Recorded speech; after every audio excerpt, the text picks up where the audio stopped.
Welcome to my YouTube channel. Mount Everest Nepal ಮತ್ತು Tibet ಪ್ರಪಂಚದ ಅತಿ ಎತ್ತರದ ಶಿಖರ. ಗಾರ್ಡಿಯನ್ ವೆಸ್ಟಿನ್ K2 ಇದು ಜಮ್ಮು ಕಾಶ್ಮೀರದಲ್ಲಿ ಕಂಡುಬರುತ್ತದೆ. ಭಾರತದ ಅತಿ ಎತ್ತರದ ಶಿಖರ ಕಾಂಚನಜುಂಗ ಸಿಕ್ಕಿಂನಲ್ಲಿ ಕಂಡುಬರುತ್ತದೆ. ಯುನೆಸ್ಕೋದ ವಿಶ್ವ ಪಟ್ಟಿಗೆ ಸೇರಿದ ಭಾರತದ ಏಕೈಕ ಸ್ಥಳ. ಅದೇ ರೀತಿಯಾಗಿ ಆನೆಮುಡಿ ಇದು ಕೇರಳ. ದಕ್ಷಿಣ ಭಾರತ ಮತ್ತು ಪಶ್ಚಿಮ ಘಟ್ಟಗಳಲ್ಲಿ ಅತಿ ಎತ್ತರವಾದ ಶಿಖರ. ಹಾರಮಕೊಂಡ ಇದು ಆಂಧ್ರ ಪ್ರದೇಶದಲ್ಲಿ ಕಂಡುಬರುತ್ತದೆ. ಪೂರ್ವ ಘಟ್ಟಗಳಲ್ಲಿ ಎತ್ತರವಾದ ಶಿಖರವಾಗಿದೆ. ಅದೇ ರೀತಿಯಾಗಿ ಮುಳ್ಳಯ್ಯನಗಿರಿ ಕರ್ನಾಟಕದ ಒಂದು ಅತಿ ಎತ್ತರದ ಶಿಖರ. ಮಧುಗಿರಿ ಬೆಟ್ಟ ಇದು ಕರ್ನಾಟಕದಲ್ಲಿ ಕಂಡುಬರುತ್ತದೆ. ಏಷ್ಯಾದ ಅತಿ ದೊಡ್ಡ ಏಕಶಿಲಾ ಬೆಟ್ಟವಾಗಿರತಕ್ಕಂಥದ್ದು. ಸದ್ಭಾವನಾ ಇದು ಮಧ್ಯಪ್ರದೇಶ. ವಿಂಧ್ಯ ಪರ್ವತಗಳಲ್ಲಿ ಎತ್ತರವಾದ ಶಿಖರ. ತುಕ್ತಾಪುರ್ ಇದು ಮಧ್ಯಪ್ರದೇಶದಲ್ಲಿ ಕಂಡುಬರುತ್ತದೆ. ಸಾತ್ಪುರ ಬೆಟ್ಟಗಳಲ್ಲಿ ಎತ್ತರವಾದ ಶಿಖರವಾಗಿದೆ. ಅದೇ ರೀತಿಯಾಗಿ ದೊಡ್ಡ ಬೆಟ್ಟ ತಮಿಳುನಾಡಿನಲ್ಲಿ ಕಂಡುಬರುತ್ತದೆ. ನೀಲಗಿರಿ ಬೆಟ್ಟಗಳಲ್ಲಿ ಎತ್ತರವಾದ ಶಿಖರವಾಗಿದೆ. ಸ್ಯಾಡಲ್ ಶಿಖರ ಉತ್ತರ ಅಂಡಮಾನ್ ನಿಕೋಬಾರ್ನಲ್ಲಿ ಎತ್ತರವಾದ ಶಿಖರವಾಗಿದೆ. ಗುರು ಶಿಖರ ಇದು ರಾಜಸ್ಥಾನದಲ್ಲಿ ಕಂಡುಬರುತ್ತದೆ. ಅರವಳಿ ಬೆಟ್ಟಗಳಲ್ಲಿ ಎತ್ತರವಾದ ಶಿಖರವಾಗಿದೆ. ನೆಕ್ಸ್ಟ್ ಅದೇ ರೀತಿಯಾಗಿ ಪ್ರಮುಖ ಕಬ್ಬಿಣದ ಒಂದು ಉಕ್ಕಿನ ಕಾರ್ಯಕ್ರಮ ನೋಡೋಣ. ಕುಲ್ಟಿ ಇದು 1870ರಲ್ಲಿ ಸ್ಥಾಪನೆ. ಸ್ಥಳ ಕುಲ್ಟಿ, ರಾಜ್ಯ ಪಶ್ಚಿಮ ಬಂಗಾಳ. ಟಿಸ್ಕೋ ಇದು 1907, ಜೇಮ್ಶೆಡ್ಪುರ ಜಾರ್ಖಂಡ್ ರಾಜ್ಯ. ಭಾರತೀಯ ಒಂದು ಇಸ್ಕೋ ಅಂತ ಬರುತ್ತೆ, ಇದು 1918, ಬರ್ನಾಪುರ ಪಶ್ಚಿಮ ಬಂಗಾಳ. ಭದ್ರಾವತಿ 1923, ಕರ್ನಾಟಕದ ಭದ್ರಾವತಿಯಲ್ಲಿ ಸ್ಥಾಪನೆ. ರೂರ್ಕೆಲಾ ಇದು ಜರ್ಮನ್ನ ಒಂದು ಸಹಯೋಗದೊಂದಿಗೆ 1955ರಲ್ಲಿ ಒಡಿಶಾದ ರೂರ್ಕೆಲಾದಲ್ಲಿ ಸ್ಥಾಪನೆ. ದುರ್ಗಾಪುರ ಇದು ಬ್ರಿಟನ್ನ ಸಹಯೋಗ 1956, ಪಶ್ಚಿಮ ಬಂಗಾಳದ ದುರ್ಗಾಪುರ. ಬೆಲೈ ಇದು ರಷ್ಯಾ ಸಹಯೋಗ 1957, ಛತ್ತೀಸ್ಗಢದ ಬಿಲೈ ಒಂದು ಸ್ಥಳದಲ್ಲಿ. ಅದೇ ರೀತಿಯಾಗಿ ವಿಶಾಖಪಟ್ಟಣ 1971, ಆಂಧ್ರ ಪ್ರದೇಶ. ಬುಕಾರೋ 1972, ಇದು ಜಾರ್ಖಂಡ್ ಬಕಾರೋ. ಸೇಲಂ 1982, ತಮಿಳುನಾಡಿನ ಸೇಲಂನಲ್ಲಿ ಸ್ಥಾಪನೆ. ಜಿಂದಾಲ್ ಉತ್ಪಾದನಾ ಘಟಕ ಇದು ಕೂಡ ತಮಿಳುನಾಡು ತೋರಣಗಲ್ಲು ಕರ್ನಾಟಕ. ಇನ್ನು ಅದೇ ರೀತಿಯಾಗಿ ಮ್ಯಾಂಚೆಸ್ಟರ್ಗಳನ್ನು ನೋಡೋಣ. ಭಾರತದ ಮ್ಯಾಂಚೆಸ್ಟರ್ ಮುಂಬೈ, ಕರ್ನಾಟಕದ ಮ್ಯಾಂಚೆಸ್ಟರ್ ದಾವಣಗೆರೆ, ಪಶ್ಚಿಮ ಭಾರತದ ಮ್ಯಾಂಚೆಸ್ಟರ್ ಅಹಮದಾಬಾದ್, ದಕ್ಷಿಣ ಭಾರತದ ಮ್ಯಾಂಚೆಸ್ಟರ್ ಕೊಯಂಬತ್ತೂರು, ಉತ್ತರ ಭಾರತದ ಮ್ಯಾಂಚೆಸ್ಟರ್ ಕಾನ್ಪುರ. ಇನ್ನು ಹುಲಿ ಸಂರಕ್ಷಣಾ ತಾಣಗಳು ಬಂಡೀಪುರ ಚಾಮರಾಜನಗರ, ಭದ್ರಾ ಚಿಕ್ಕಮಗಳೂರು, ದಾಂಡೇಲಿ ಉತ್ತರ ಕನ್ನಡ, ನಾಗರಹೊಳೆ ಕೊಡಗು ಮತ್ತು ಮೈಸೂರಿನಲ್ಲಿ ಕಂಡುಬರುತ್ತೆ. ಬಿಳಿಗಿರಿ ರಂಗನ ಬೆಟ್ಟ ಚಾಮರಾಜನಗರದಲ್ಲಿ ಕಂಡುಬರ್ತಕ್ಕಂಥದ್ದು. ಇನ್ನು ಪ್ರಮುಖ ಅಣೆಕಟ್ಟುಗಳನ್ನು ನೋಡೋಣ. ತೆಹರಿ ಅಣೆಕಟ್ಟು ಭಗೀರಥಿ ನದಿ ಉತ್ತರಾಖಂಡ. ಬಕ್ರಾ ಡ್ಯಾಮ್ ಇದು ಸಟ್ಲೇಜ್ ನದಿಗೆ ಹಿಮಾಚಲ ಪ್ರದೇಶ. ಹಿರಾಕೂಡ್ ಅಣೆಕಟ್ಟು ಮಹಾನದಿ ಒಡಿಶಾ ರಾಜ್ಯದಲ್ಲಿ ಕಂಡುಬರುತ್ತೆ. ಕೋಸಿ ಡ್ಯಾಮ್ ಇದು ಕೋಸಿ ನದಿ ನೇಪಾಳ ಮತ್ತು ಬಿಹಾರದಲ್ಲಿ ಕಂಡುಬರತಕ್ಕಂಥದ್ದು. ಗಾಂಧಿ ಸಾಗರ ಇದು ಚಂಬಲ್ ನದಿ ಮಧ್ಯಪ್ರದೇಶದಲ್ಲಿ ಕಂಡುಬರುತ್ತೆ. ರಾಣಾ ಪ್ರತಾಪ್ ಸಾಗರ ಚಂಬಲ್ ನದಿ ಇದು ರಾಜಸ್ಥಾನ್. ನೆಹರು ಸಾಗರ ಚಂಬಲ್ ನದಿ ರಾಜಸ್ಥಾನ್. ಕೂಟ ಸಾಗರ ಚಂಬಲ್ ನದಿ ರಾಜಸ್ಥಾನ್. ಇಂದ್ರ ಸಾಗರ ನರ್ಮದಾ ನದಿ ಮಧ್ಯಪ್ರದೇಶ. ನರ್ಮದಾ ಸರೋವರ ನರ್ಮದಾ ನದಿಗೆ ಗುಜರಾತ್ನಲ್ಲಿ ಕಂಡುಬರುತ್ತೆ. ಬಾಗ್ರಿ ಡ್ಯಾಮ್ ಇದು ನರ್ಮದಾ ನದಿಗೆ ಮಧ್ಯಪ್ರದೇಶ. ರಿಹಾಂದ್ ಅಣೆಕಟ್ಟು ರಿಹಾಂದ್ ನದಿಗೆ ಉತ್ತರ ಪ್ರದೇಶ. ಕಾಳೇಶ್ವರಂ ಡ್ಯಾಮ್ ಇದು ಗೋದಾವರಿ ನದಿಗೆ ತೆಲಂಗಾಣದಲ್ಲಿ ಕಂಡುಬರುತ್ತೆ. ನಿಜಾಮ್ ಸಾಗರ್ ಡ್ಯಾಮ್ ಇದು ಮಂಜರಾ ನದಿಗೆ ತೆಲಂಗಾಣ. ಟಾಟಾ ಹೈಡಲ್ ಡ್ಯಾಮ್ ಇದು ಭೀಮಾ ನದಿಗೆ ಮಹಾರಾಷ್ಟ್ರ. ಲಿಂಗಮಿಕ್ಕಿ ಅಣೆಕಟ್ಟು ಶರಾವತಿ ನದಿ ಕರ್ನಾಟಕ. ಫರಕ್ಕ ಡ್ಯಾಮ್ ಇದು ಹೂಗ್ಲಿ ನದಿಗೆ ಪಶ್ಚಿಮ ಬಂಗಾಳ. ಮಾಹಿ ಅಥವಾ ಕದನ ನದಿ ಮಾಹಿ ಒಂದು ನದಿಗೆ ಅಡ್ಡಲಾಗಿ ಕಟ್ಟಲಾಗಿರ್ತಕ್ಕಂಥ ಅಣೆಕಟ್ಟಾಗಿದೆ, ಇದು ಗುಜರಾತ್ನಲ್ಲಿ ಕಂಡುಬರುತ್ತೆ. ಪಂಪಸಾಗರ ಅಥವಾ ತುಂಗಭದ್ರಾ ಇದು ತುಂಗಭದ್ರಾ ನದಿಗೆ ಕರ್ನಾಟಕದಲ್ಲಿ ಕಂಡುಬರುತ್ತೆ. ಕಿಶನ್ ಗಂಗಾ ಡ್ಯಾಮ್ ಇದು ನೀಲಂ ಮತ್ತು ಜಮ್ಮು ಮತ್ತು ಕಾಶ್ಮೀರದಲ್ಲಿ ಕಂಡುಬರ್ತಕ್ಕಂಥದ್ದು.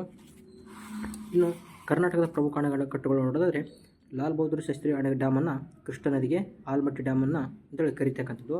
ಸಿದ್ದು ನ್ಯಾಮೇಗೌಡ ಡ್ಯಾಮ್ ಕೃಷ್ಣಾ ನದಿಗೆ ಚಿಕ್ಕಪಡಸಲಿಗೆ ಡ್ಯಾಮ್ ಅಂತ ಕರೀತಾರೆ. ರಾಜ ಲಕ್ಕಮ್ಮನಗೌಡ ಡ್ಯಾಮನ್ನು ಘಟಪ್ರಭಾ ನದಿಗೆ ಇಡಕಲ್ ಡ್ಯಾಮ್ ಅಂತ ಕರಿತೀವಿ.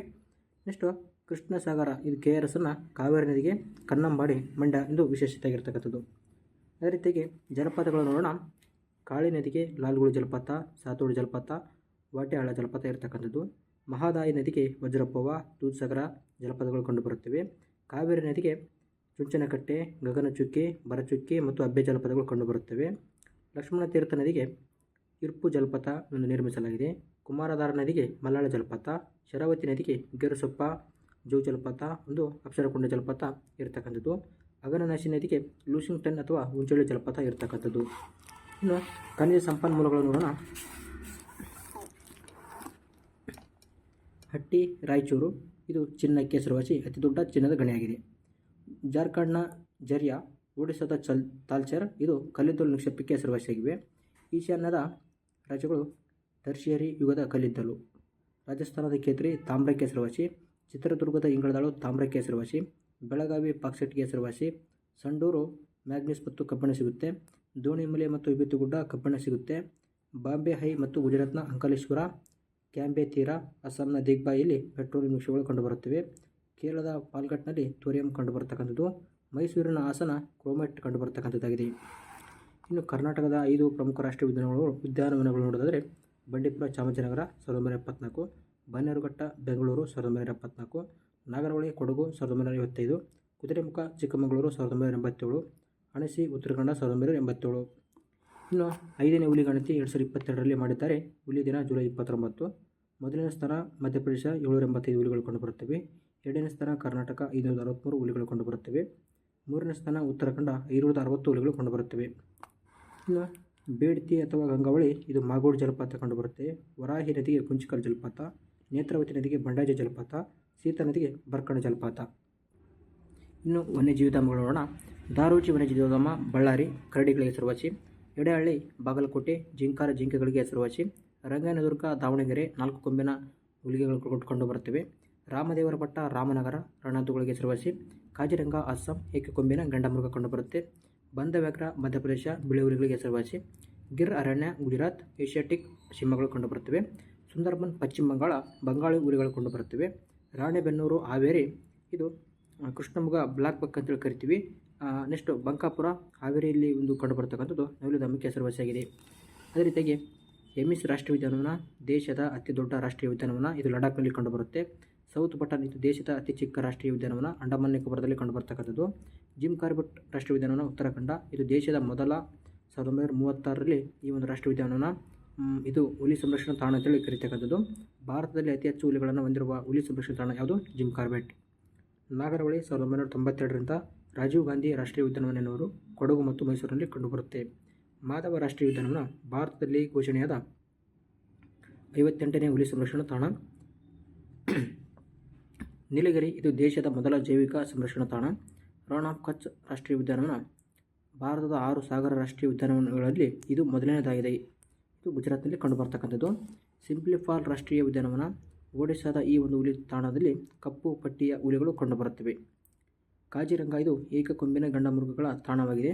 ಬಂಡೀಪುರ ಇದು ದಕ್ಷಿಣ ಭಾರತದಲ್ಲಿ ಅತಿ ಹೆಚ್ಚು ಹುಲಿಗಳನ್ನು ಹೊಂದಿರುವ ಹುಲಿ ಸಂರಕ್ಷಣಾ ತಾಣವಾಗಿದೆ ಮತ್ತು ಕರ್ನಾಟಕದ ಮೊದಲ ಹುಲಿ ಸಂರಕ್ಷಿತ ತಾಣವಾಗಿದೆ. ಕರ್ನಾಟಕದಲ್ಲಿ 4 ರಾಮ್ಸರ್ ತಾಣಗಳು ಕಂಡುಬರುತ್ತವೆ. ಮಂಡ್ಯದ ರಂಗನತಿಟ್ಟು, ವಿಜಯನಗರದ ಅಂಕಸಮುದ್ರ, ಗದಗದ ಮಾಗಡಿ ಕೆರೆ ಮತ್ತು ಉತ್ತರ ಕನ್ನಡ ಜಿಲ್ಲೆಗಳ ಅಘನಾಶಿನಿ. ನೆಕ್ಸ್ಟು ಉಷ್ಣವಲಯ ಎಲೆ ಉದುರುವ ಮತ್ತು ಉಷ್ಣವಲಯ ಕಾಡುಗಳು ಕಂಡು ನೋಡೋಣ. ದಕ್ಷಿಣ ಅಮೆರಿಕ ಇದು ಬ್ರೆಜಿಲ್ ಅಮೆಜಾನ್ ಕಾಡು ಕಂಡುಬರುತ್ತೆ. ಆಫ್ರಿಕಾದಲ್ಲಿ ಕಾಂಗೋ ಮತ್ತು ಗಿನಿ ಕಾಡುಗಳು ಕಂಡುಬರುತ್ತವೆ. ಇನ್ನು ಉಷ್ಣವಲಯದ ಹುಲ್ಲುಗಾವಲುಗಳು ದಕ್ಷಿಣ ಅಮೆರಿಕದ ಗಯಾನಾದಲ್ಲಿ ಲಾನಾಸ್ ಹುಲ್ಲುಗಾವಲು, ದಕ್ಷಿಣ ಅಮೆರಿಕದ ಬ್ರೆಜಿಲ್ನಲ್ಲಿ ಕಾಂಪಾಸ್ ಹುಲ್ಲುಗಾವಲು, ಆಫ್ರಿಕಾದ ಸೂಡಾನ್ನಲ್ಲಿ ಸವನಾ ಹುಲ್ಲುಗಾವಲು ಕಂಡುಬರತಕ್ಕಂಥದ್ದು.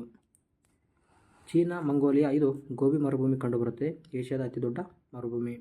ಭಾರತ ಮತ್ತು ಪಾಕಿಸ್ತಾನದ ನಡುವೆ ಥಾರ್ ಅಥವಾ ಮರುಸ್ಥಾಲಿ ಮರುಭೂಮಿ, ಇದು ದೇಶದ ಅತಿ ದೊಡ್ಡ ಮರುಭೂಮಿ. ಆಫ್ರಿಕಾದ ಉತ್ತರ ಭಾಗದಲ್ಲಿ ಸಹಾರಾ ಮರುಭೂಮಿ, ಇದು ಪ್ರಪಂಚದ ಅತಿ ದೊಡ್ಡ ಉಷ್ಣವಲಯದ ಮರುಭೂಮಿ.